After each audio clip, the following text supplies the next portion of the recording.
Hey guys, Mike here. In this video, I'm going to give you an update on my cracked female squad, and I think they're really strong. I think this is probably the strongest team I've ever made. So the first thing, this is a female Maddening only run, and the first thing I immediately noticed that is challenging is that you don't get to use a dancer for female only. So that means no use of Sadal here. And that really shows you how good or bad you really are as a player from both a tactical perspective as well as a unit building perspective. Because what Sadal does is he can save your ass in so many situations if you've been playing badly, both from building units and tactically, like I mentioned. So for example, if you have a unit that's struggling, then and they're struggling to get kills or get EXP, then you can just call Sadal in to just dance them back up and get more turns on player phase so that they can get more kills, right? And you can sort of handicap them and just build them back up if they're falling behind. But that is not the case for a female only run because if they're struggling, they're going to fall behind. So yeah, I would say if you don't play with a dancer, it'll really show you, it'll really reveal to you how good you are as a player, as well as how well you're building your units, right? Because you can't afford to make mistakes. You can't afford to have one unit that's slowing the team down, that is falling behind, and it's just hurting you. It's basically subtracting one move from your player phase, right? Because that person is just not contributing. All right, so let's go into the units. We got Alear here, Alear Divine Dragon, Liberation for Speedster, Silver Blade for busting, Arts for breaking. I put Byleth on Alear. Alear is not really doing much. Alear is more like sitting in the back, just kind of commanding the units and not really doing much, which is nice because she has Byleth. And one strategy I found is pop off Byleth early and just use Instruct. And the Divine Dragon Instruct gives you +3 to all 7 basic stats, which I find is actually extremely strong. That's basically like 3 levels on pretty much your whole army. You get speed, you get everything, right?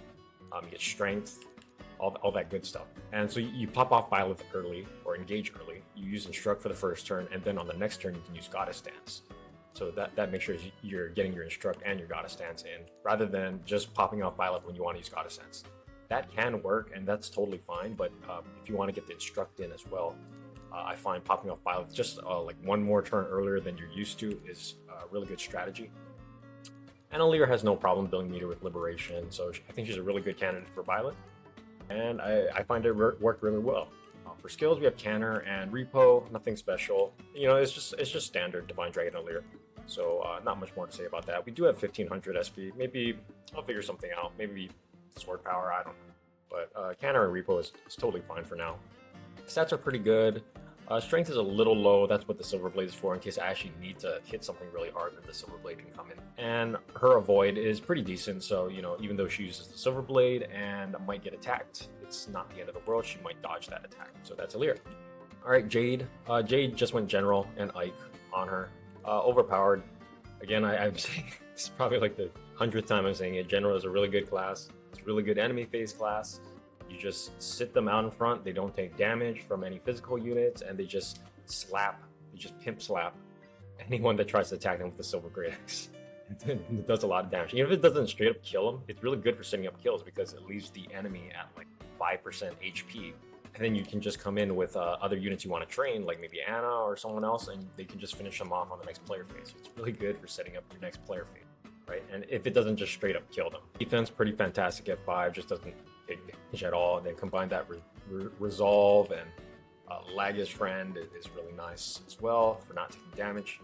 And then one thing I've been hearing in the discourse is that Great Ether sucks, and it doesn't suck, because the thing about Great Ether is that while you could just not use Great Ether and just like equip a Tomahawk and just do enemy phase damage like that, you don't want to do that, because Great Ether maximizes your damage that you're getting on enemy phase, because one, Great Ether has 100% hit rate, right? So you're never going to miss with Great Ether, as long as they're standing within that 2 space area AoE effect that Great Ether provides. And then the thing is, you use your strongest weapon like Silver Great Axe, right? So if you're using a Tomahawk, your Tomahawk is never going to do as much damage as your Silver Great Axe. And because your Silver Great Axe is only one range, it has one range, and it doesn't have two range like the Tomahawk, right? But that's where Great Ether amplifies the range of Silver Great Axe, because it's essentially turning a Silver Great Axe into a two-range attack, right? So Great Ether is turning your Silver Great Axe into a two-range, 100% guaranteed hit attack. And that's the power of Great Ether, right? And it's the same thing with Hurricane Axe. Hurricane Axe is only one range, but if enemies enter your Great Ether range at two range, then you won't be able to attack them normally on enemy phase. But that's where Great Ether comes in, right? Because Great Ether allows your Hurricane Axe to hit at two range, and it's a 100% hit. And for those encroaching flyer squads, it just totally one-shots all flyer squad. So I think that's the correct way to use Hurricane Axe. Again, Hurricane Axe you actually can't use on enemy phase, because as you can see in the description, it says a magical axe that smashes foes cannot follow up or strike first if initiating combat. So that means, like, if you weren't doing Great Ether and you just had the Hurricane Axe equipped on enemy phase, if the enemy tried to attack you, then you actually can't follow up. You can't do any damage. So the only way to do enemy phase damage with Hurricane Axe is to actually use Great Ether. So that's where Great Ether is very useful. Yeah, not much to say about Jade, with the Silver Great Axe 69 attack. And let's check what chapter I'm on, actually. Save chapter 21. So we didn't even get Marth back yet. And we're quite strong. Like how much attack is that? 69 attack on a Silver Great Axe? I didn't even upgrade it yet. I just put the leaf emblem on it just to increase its hit a little. Yeah, we're doing quite good from damage. Like, she's a physical buster and a physical tank, and she's a really good one at that. We got axe power just because we're breeding a little bit. We have a little bit of SP. Maybe once we hit 1,000, we'll throw something else on her. Not too sure, to be honest, but she really doesn't need anything, to be honest. I haven't got a chance to use swap that much. I guess, I don't know, just haven't used it. Could be good, could come up. Should probably try to use it a little bit more. But Jade, really good unit, really reliable unit. Extremely reliable, and totally cracked. All right, next is Anna. Anna is an interesting case. So I made her into a Mage Knight, and her role is basically Magic Speedster. And her magic is starting to get quite good. Maybe she can graduate into a Magic Buster, but not right now, I would say. But her role is to just double armor, right, with the Levin Sword.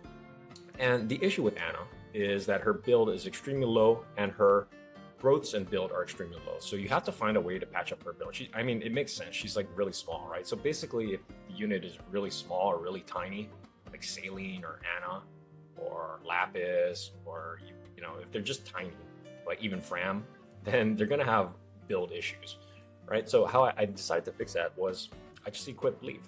And the nice thing about Leaf is we can actually go to emblem ranks. And I think I can get one more build on Leaf here. So let's see. Let's check this real quick. So right now we're at build 4. And once I hit level 14, I can even just pump Bond Fragments and get this immediately. But once I hit level 14, I'll get build plus 5. And that'll actually take my build to 11, which allows me to not get slowed down by the Levin Sword, right? So that's where I'm using Leaf, is for that build. And I think that's honestly the most universal way to use Leaf, is to patch up build. And then, people will say, yeah, you can use Adaptable on Great Knights and stuff like that, but I find the build patching for your tiny units is a much better use of Leaf. Just a much more useful way to use Leaf. Adaptable, are you really using Adaptable? Are you relying on Adaptable a lot? I don't think so, to be honest. But yeah, we got the Levin Sword. It's putting in work. 42 magic attack. Not as high as my Magic Buster, but it's still, the goal with Anna is to, maintain her speed, relatively high speed, and then combine that with Chaos Style, right? So she gets +3 speed when she attacks a physical unit, right? And that should allow her to double the relatively slow units, and those are the units that are typically weak to magic. So that's what Anna's there for. She has a 3-range option with the Elf Thunder, and she doesn't get slowed down by Excalibur, so we just gave that to her as an anti-air option in case she wants it. And yeah, Anna's a pretty simple unit right now. We're sitting at 1200 SP. We could get Canner Plus. Honestly, I think Canner, just regular Canner is fine. I mean, Canner Plus is kind of nice, but I don't think the 1000 SP just to upgrade Canner to Canner Plus is really worth it, in my opinion. I think Canner is totally fine. So maybe, we'll think about what we want to do with this SP. We could get more damage, but we'll think about it. But Anna, very reliable. magic unit, magic speedster unit. And I'm really happy with how she turned out. All right, next is Etier. Okay, Etier is actually kind of busted right now. And the reason I say she's busted is because she doesn't need an emblem at all. Like literally, I just threw Micaiah on her just to get more SP, and she doesn't even need SP. So that's how you know a unit is busted, but they really don't need an emblem. And the reason she's busted is we can look at her here. She has 35 strength, which is very nice. You know, she's hitting really hard, and her speed is actually very respectable at 24, and her build is at 10. So she's actually not getting slowed down by some of these weapons here, especially the bows. She's not even getting slowed down by the longbows. So that means she can actually reliably double with the longbow, which is pretty unheard of. And then you know just all the stats are really good. And the main thing I did with Etier is I used bow focus on her. Now, warrior does not have as much dex as maybe a sniper or any of the other high dex characters or high dex classes like swordmaster, for example. So bow focus allows her to get just you know, secure that hit, so she'll never miss with these bows, which is you know, from a reliability standpoint, that's why I want these bows, right? I always want the bows to hit. I do not want to miss any attacks, especially with bows. So I find the bow focus 3 is extremely cheap to get, and it just works so well. It just makes her even more reliable. Then what I did was I got enough SP. I got 2000 SP, and I was able to get Speed Taker. And this just makes her busted because, you know, she's already sitting at 24 speed. She's not being slowed down by the bows. She can easily secure kills with the longbow or the silver bow. So, you know, Speed Taker is pretty much she's always going to get speed, and she's always going to max out that 10 speed. And you know, it's like having Lin without actually having Lin on you, right? And she doesn't really need alacrity because if she's attacking from range with a bow, there's no need for alacrity because you don't have any fear of getting counterattacked by the enemy. So that's why she doesn't really need alacrity. So she just needs Speed Taker, and that's why I say she doesn't even really need Lin now because she inherited Speed Taker. Right, so we just threw Micaiah on her for no good reason, to be honest. Maybe just to build up more SP. She's absolutely busted right now. Extremely reliable unit. Merciless does help. I actually found I didn't really need it, to be honest, because it's just I just don't need it. I've just been killing everything, and like I haven't been playing around Merciless, to be honest.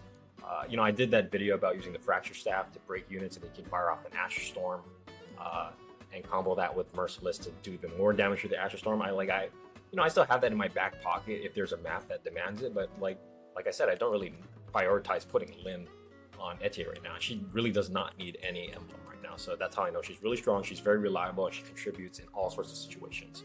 So, yep, really happy with Etier. All right, Chloe. Chloe's a little bit interesting. Her strength is actually quite low for this level, and you know, that's probably because I put her as Griffin Knight, and I like Griffin Knight because it looks nicer than Wyvern Knight. I know you guys are going to put in the comments, well, you should have just gone Wyvern Knight, and you know, the thing is, I don't give a shit what you think, because I just like to do classes that look nice. And Griffin Knight looks extremely nice. Wyvern Knight, I think, looks totally ugly in this game, which is a bit unfortunate. So how we're doing Chloe is she's not really relying on her strength to deal damage. Like, she's relying on the Rider's Bane here to do effective damage on Riders, so she can just slaughter Riders. And she's not even really slowed down by this Rider's Bane, so she can reliably double with the Rider's Bane. And the Rider's Bane is actually pretty heavy, so you know, that's just a testament to how good her speed is, right? So even though she's weighed down by 4 by the Rider's Bane, she's still doubling enemies with the Rider's Bane. And combine that with the fact that I inherited Alacrity Plus from Lin, so she's pretty much always getting in 2 attacks before the enemy can even attack her, which is really nice. And that's pretty nice with spears as well. Another option we have for damage is the Killer Lance. Like, if the enemy just has naturally lower defenses, we can go for a one-shot with the Killer Lance, you know, combine that with Alacrity.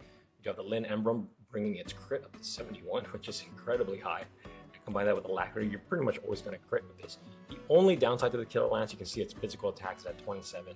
And that's more, and one interesting thing I found out is that actually the Killer Lance has less weight and less might than the Killing Edge, which is a sword, right? And normally you'd expect the lances to have higher weight and higher might than the swords, but like I said, the Killing Edge actually has more than the lance, which is, I thought was quite interesting. Right, so the Killer Lance is actually weaker from a might perspective than the Killing Edge. But yeah, she's pretty much always going to crit with the Killer Lance, and it really only works for enemies with low defense, like mages and maybe even fighters, because the thing is, the physical attack is so low that she needs to actually get the physical attack of 27 higher than the opponent's defense to actually do any meaningful damage, right? If she's doing it on a high defense hero like a hero or a general, well, she's not really attacking generals, and the Killer Lance is pretty much useless. But that's what, you know, after I clear chapter 21, I'm gonna get another Flame Lance. I already have a Flame Lance on Ivy, but I'm gonna get another Flame Lance. And I actually experimented with the Flame Lance already because I had this Flame Lance on Ivy. I actually gave this Flame Lance from Ivy and gave it to Chloe for a little while to experiment a little. She actually puts in a lot of work with the Flame Lance, and she can double with the Flame Lance incredibly easily, even despite her build being quite low at, you know, 9, because the Flame Lance weight is 16, right? So she can still double with the Flame Lance, and because she has 20 magic, she can put in a lot of work with the Flame Lance. So you can see Chloe is basically doing damage not from her strength. She's kind of sneaking around it, like she's using either crits with the Killer Lance to deal damage, or she's doing effective damage with Rider's Bane, or she's using magic damage with the Flame Lance. And Chloe is incredibly good right now. I would say extremely reliable. It has Sigurd. Sigurd makes everyone good. Everyone knows that. But we have Sea Staves. Sea Staves actually come in handy quite a while because, you know, having a flyer to fly around and just heal people is actually incredibly useful. So, you know, Sea Staves, you're not using anything more than like heal and obstruct, but you know, that's totally fine. You want her mainly attacking, and she just backs up with staves if she needs to. All right, and you can see her ratings at 181, and that's just because her speed is so damn high. If I wanted to make her better, I would like to see a little bit more strength on her. So if we get another energy drop, maybe we'll put it on her. But honestly, she's doing fine with the Rider's Bane, the Killer Lance, and the Flame Lance. So I'm actually quite happy with her despite her low strength. All right, Lapis. Lapis is incredibly busted.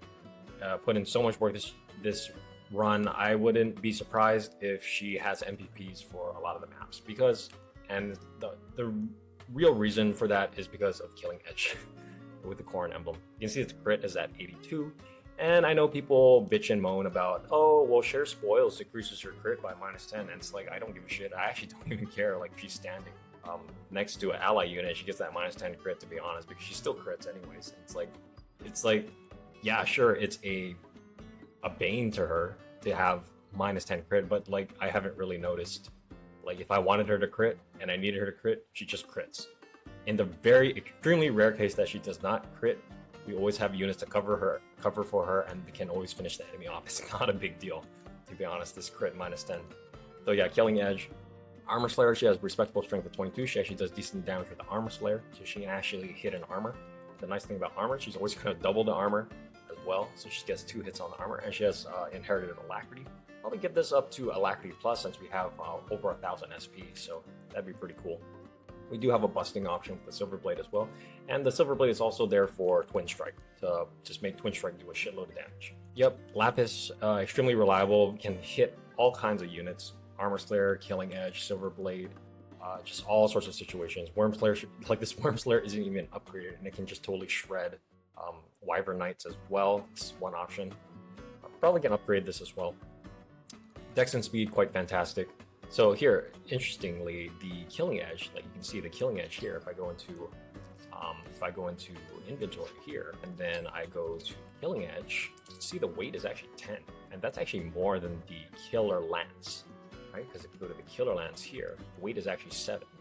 I'm not sure if the lint is actually decreasing the weight, but regardless, you know, the base value of the weight, the Killer Lance is actually less heavy or lighter than the Killing Edge. So a little interesting fact for you there. Yeah, that's pretty much Lapis. She's a speedster. She's a physical speedster, crit fisher, and she's also a buster with the Silver Blade, and she can bust really hard with the Twin Strike and the Silver Blade. So extremely happy with Lapis right now, putting in a lot of work this run. All right, next we got Marin. Marin is the Martial Master, and again, she's extremely busted. You can see this rating is 171. Like, she has stats out of just stats for days, like stats and everything. And she's just there to delete mages. She can just delete mages, she can delete thieves, she can break wolf cavalries if I need to. And, you know, maybe not straight up delete wolf cavalries, but like do so much damage and break them that someone else can easily finish off the wolf cavalries. But mainly she's here for Bonded Shield with Lucina. Right, and you can see that trigger is 100% for Bonded Shield. This allows you to get incredibly spicy enemy phases and just do so much damage. And like I said in my previous videos, if you get an incredibly optimized, just one incredibly optimized enemy phase, you can make a lot of maps extremely easy for the rest of the map. You know, it just takes that burden and that load off of you, so you don't have to be scrambling and sweating so hard on player phase. And that's where Bonded Shield and the Chi Adapt the Martial Master really comes in. I haven't been using all for one, to be honest. Duelist is nice, I haven't really been focusing on it. It's just kind of funny when she kind of zooms in randomly and starts sucker punching someone because she's a Martial Master, right? And get that backup attack in. Dual Strike is nice, of course. And then Holdout is just here because, if she does get targeted, or I plan on her getting targeted, when I run the calculations, and if she just takes too many attacks, then at least I can rely on Holdout to ensure that she will survive from one attack. So that's why I put Holdout on her. I actually find it's pretty nice. Holdout is quite expensive at 2,000 SP, so it's a little bit debatable, but I think it's actually pretty good, at least for the way that I'm playing. So I'll probably take mentorship off. I don't really need mentorship anymore. Diffuse Healer, it's very situational. You can plan around it. It's a little bit like, it's not the end of the world if you don't get Diffuse Healing off, because you can just heal with staves and stuff normally. So it's a very situational, but it's maybe I'll try to use it a little bit more to optimize my player phases a little bit more, but we'll see about that. A Diffuse Healer, that could also allow you to get more heals on other people. Like if I'm trying to heal and top off my Martial Master here with a heal stave, then I could use Diffuse Healer to also multitask and get other people topped up as well. So I think Diffuse Healer that's how Diffuse Healer I think is meant to be used, where if you're wasting time trying to top off your Martial Master, you might as well heal other units that are adjacent to your Martial Master as well. So you're not really you're getting much more value out of that heal staff rather than just healing your Martial Master. Because I think what the developers intended was your Martial Master is going to be taking that chip damage from Chi Guarding, right? And Diffuse Healer is saying, okay, if you're going to heal your Martial Master anyways, why not heal other units as well? So it's sort of a way to get more bang from your buck from your heals. I think that's the way the developers intended for you to use Diffuse Healer. But like I said, I haven't been really focusing on it, but we'll try to use it a little bit more, because since we are trying to top off our Martial Master. And like I said, there's other ways to top off your Martial Master. Curious Stance from Sadal, although I'm not using Sadal in this run, so I don't have access to that. Quality Time as well is a nice way to top off your Martial Master. So Vulneraries as well. We have so many options for healing. Nightly Escort is an extremely powerful skill. It gives hit and avoid +5 to all units within 2 spaces, and it's when female allies are within her range as well. So we have all female units on this run, so we're getting a lot of value out of Nightly Escort. So it's a really reliable way to get increase the hit on our ally units as well. All right, and like I said in my other videos, we have Flashing Fist Art. Flashing Fist Art is incredibly cheap to upgrade and does a lot of damage, and it just increases your speed. Right? You do have to be a little bit careful because it does, it increases the amount of damage that you take by 5. So it's really only a player phase only skill. You don't really want to defend with Flashing Fist Art. And that's Marin, totally busted. All right, Citrine. Citrine, just playing her exactly the same as last time, and she's doing her job incredibly fine despite her stats being skewed towards magic. Right? That's all I want on her is magic. I don't care about anything else. Like you can see, I don't even care about speed. And the only reason she has -19 for speed here is because I put the Ike Emblem on Bogono, because we're just trying to squeeze as much damage as possible. And sitting at a comfortable 51 magic damage was really nice, I think. Very good magic busting option, very reliable magic busting option. You have the throw on for 3 range as well, and then we can just throw on some staves in case we need her to heal. Because I'm playing her the same as my previous runs in the past, I'm not going to say too much about her, but she's there to magic bust, and that's all she's there to do, really. And some people would say, well, speed is the most important stat, and I disagree. Speed, if you need speed, it's the most important stat. If you don't need speed, then it's not important, right? You have to know how you're playing the unit, right? If you don't expect a unit to grow in speed, and because Citrine's her growth in speed is actually not that good, then just don't play her as a speedster. People are trying to put her in role that she's just not built for, and yeah, you're gonna have an extremely hard time. But if you know what you're doing with the role and how you're building the unit and what their job is supposed to be, then they're an extremely effective unit, because you're not expecting too much out of them. You're only expecting what they're assigned to do, right? And everybody has a job on it. And Citrine's job is to just magic bust. All right, next is Ivy. Now, I made Ivy into Royal Knight, because Royal Knight, I think, looks pretty damn cool, especially on Ivy. So I was very stubborn. I wanted to give her the Flame Lance. And the reason I wanted to give her the Flame Lance is because she had a decent magic growth. And, you know, you can see her magic is actually pretty good at 25 right now. And Royal Knight is actually the only, like, physical unit that actually has some magic growth in it. Like, Paladin does not have magic growth. Wolf Knight does not have magic growth. Just all of these other kind of like knight units have 0 magic growth, right? So we're just kind of leveraging the fact that Royal Knight has some magic growth, and then Ivy actually has some pretty good magic growth as well. So she's she's at 25 magic, and we gave her the Flame Lance. Now the thing about the Flame Lance is its weight is 16.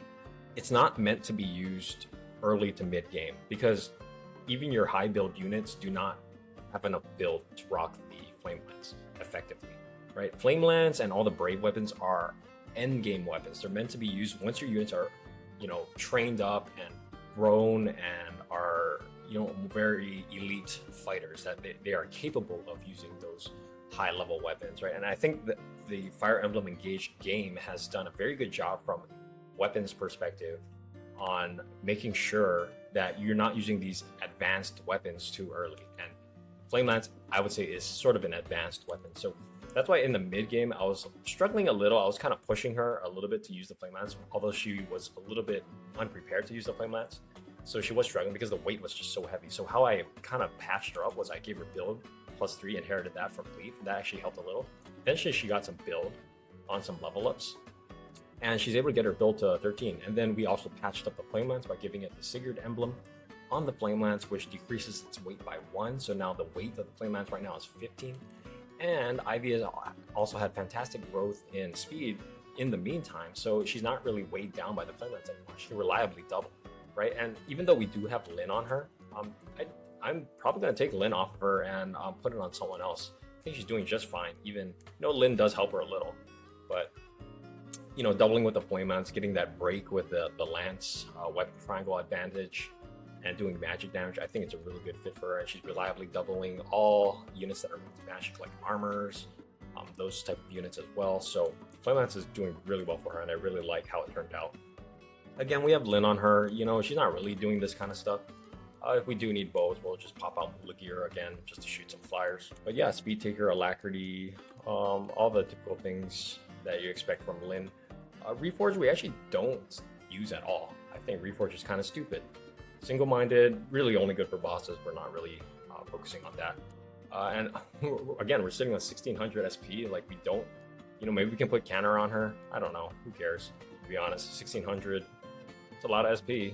I mean, I kind of don't want to go to build +4 because build +4, I think, to go from build +3 to build +4, it's another 500 SP, which is an incredibly inefficient way to invest your SP. So I don't really want to go to build +4. Yeah, that's Ivy. She's pretty good, and again, she can use staves, so she's another backup healer in case I need another heal. All right, Yunaka pretty busted here. I made it to a sniper because I don't give a shit what other people think, and they want to make her thieves, they want to make her wyverns. I really don't care.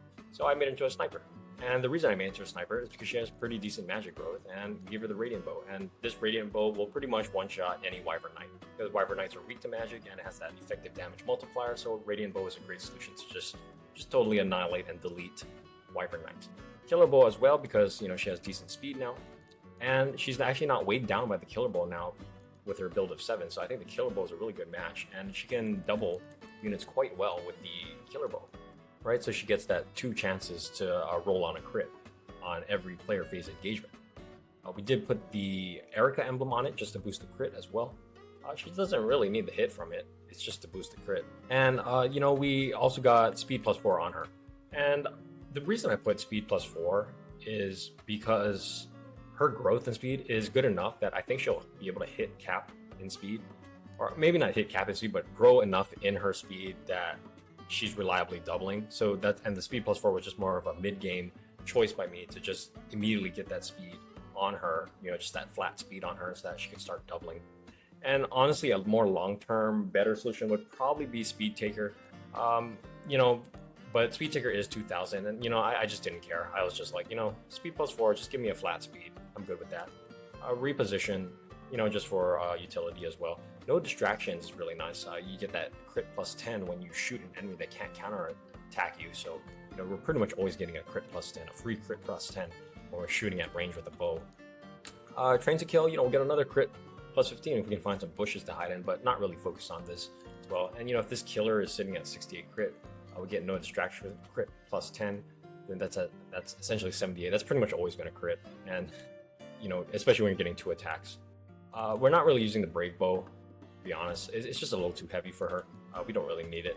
Maybe when we get that S rank bow, we can use that. We can see how that goes, but honestly, it's pretty much equivalent to a silver bow. We do have the longbow for a 3-range option. We just boost the damage here with the Roy emblem on it. She's not really doubling with the longbow like Etier is. Etier is always doubling with the longbow, but it's just a 3-range option in case we need to shoot something. But I think this loadout for her is actually doing quite fine. Radiant bow, killer bow, longbow. It's extremely reliable. Killer bow extremely reliable for kills as well. So yeah, Yunaka pretty busted, does her job extremely well.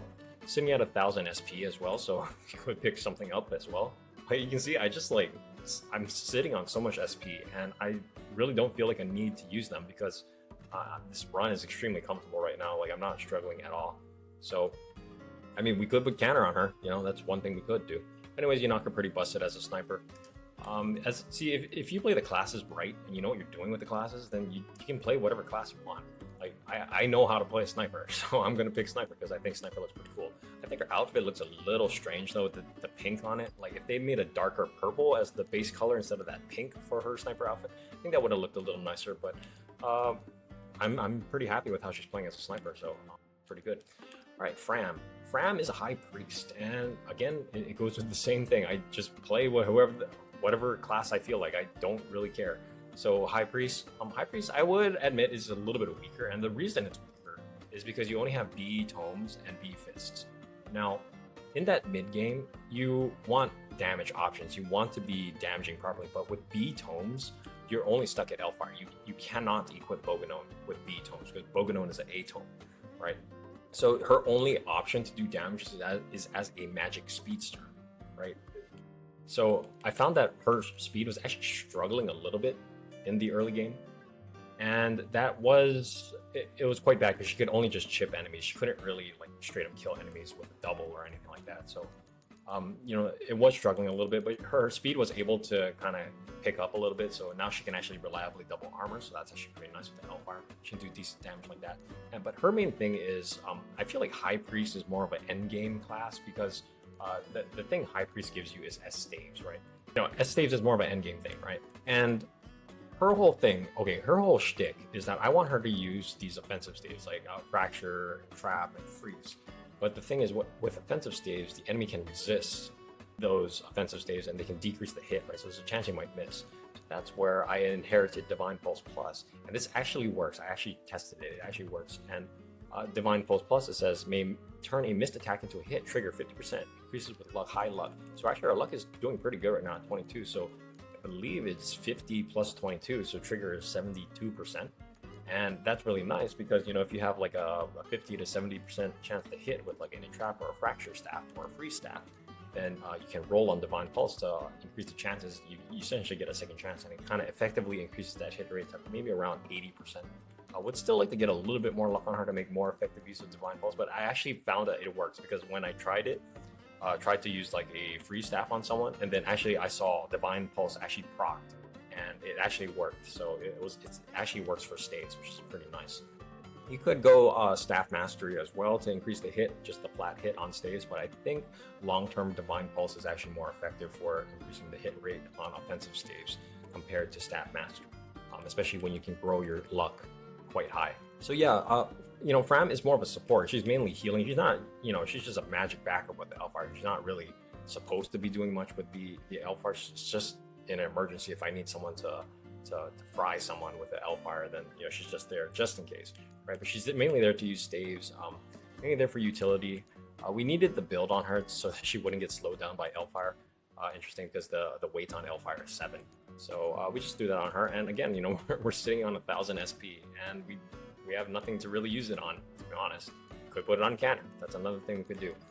We did put Corn on her because in this run, like I said, I don't have a dancer, right? And one extremely effective strategy with Corn is whoever has Corn, you just dance them so you get 2 uses out of Corn on each player phase. But because we don't have the dancer, I think Corn is a really good fit for Fram because she's not doing much compared to the other units, right? So if she's not doing much anyways, then she can use Corrin effectively, right? To get that torrential roar off and that dreadful R off, right? Whereas I don't want to put Corrin on someone who is really important, like say Lapis, because I don't want Lapis using torrential roar and wasting her turn. I want Lapis critting and doing more effective damage type things. But if Fram doesn't really have that damage anyways, then she's a great candidate for Corrin because she can pop off these really powerful abilities, and we're getting a lot of use out of Fram, even though on paper she's not that strong, right? At least as a high priest. And honestly, I think it's just a testament to how weak the high priest class is. But this synergy here with Corrin and the high priest, I think it's a pretty good fit, and it still makes her extremely useful in this run. I think the martial master is a stronger class just from a power perspective, but this is doing quite well. And everybody knows Corrin is busted. She has access to all of the Corrin stuff. Not much to say about Fram here. She's just there to use staves, pop off Corrin if necessary, and she is the mystical, so she can pop off flames as well. She can shoot flames with the dragon vein in case I need it. So she's really just here for utility. And I'm using Corrin as totally utility as well, freezing, torrential roar to get that avoid -30, as well as, just in case we need to fire, just to use offensive staves. She's really just here for utility, and she's actually doing a very good job in that role. All right, next is Gold Mary. Gold Mary is, she's not that strong. I think, Great Knight is, I stand by what I said in the past. Great Knight I don't think is good as general. It's just a weaker, shittier general.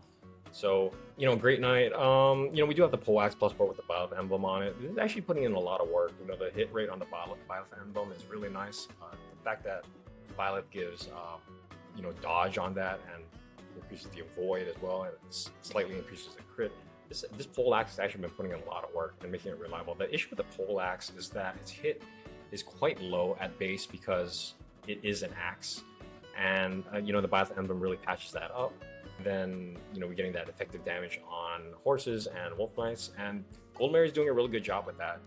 Her role is to just hit really hard on those cavalry. So I'm actually quite happy with what she's been doing with the poleaxe.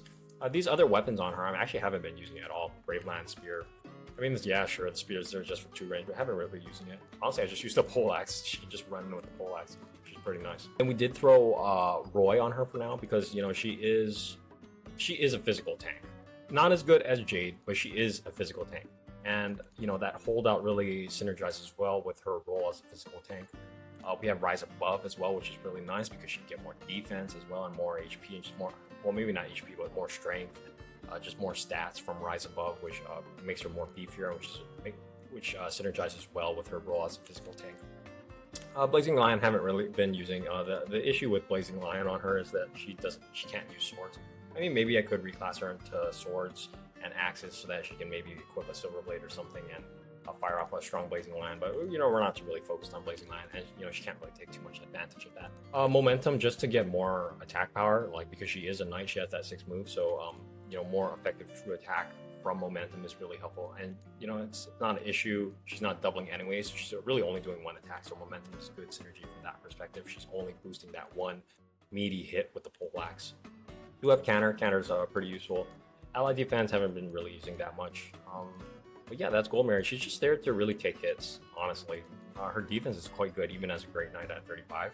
She would be better as a general, but, I just don't like to have multiple classes, multiple units as the same class. I like to have diversity across classes in my army. So that's why she's a Great Knight. And yeah, putting in a lot of work with the poleaxe, doing pretty good. Not much more to say about Gold Mary. She did come in late, so she kind of had to, make do with whatever she had when she joined, but I think she's fine. All right, so that's 12 units, I believe.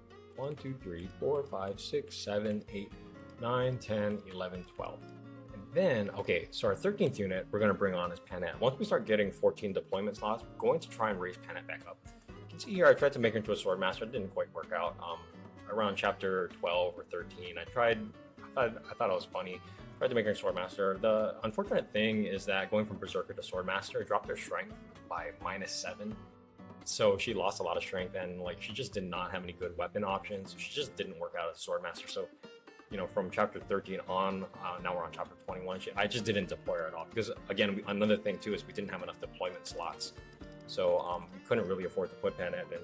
And like I said, Panette is probably one of my favorite female characters, and what we'll probably do is we'll put her back into Berserker, and then because we don't have a Berserker on the team, probably put her back into Berserker.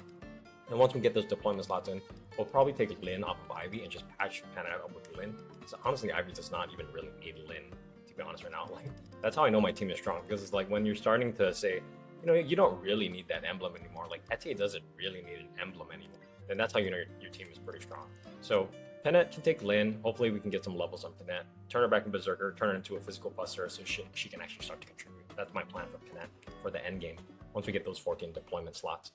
And then that would be 13 units, so we need one more unit, and that last unit is going to be Veil. And Veil is going to be a magic buster, and we're just going to play Veil standard. All right, and yeah, that's pretty much my team. Like I said, this team is incredibly busted. You know, you don't have access to a dancer in an all-female run, so it's really testing you, and it's really showing you if you are actually good at this game, and if you actually are good from a unit building perspective, as well as a tactics perspective, because from a tactical standpoint, you cannot afford to waste moves on player phase. You're going to find that if someone cannot contribute properly on your player phase, you're essentially losing one move. Whereas if you had a dancer, that dancer could back you up and save your ass and like just use a very effective unit twice on that player phase. But you do not have that luxury without a dancer. So I recommend if you really want to test your skills, try play a Maddening without a dancer. That'd be it's a really good test of your unit building skills as well as your tactics as well. I highly recommend it. It's actually pretty fun. It's a little bit harder without the dancer, but it's a good challenge, I think. Anyways, that's pretty much it for this video. Let me know what you think in the comments, and thanks for watching.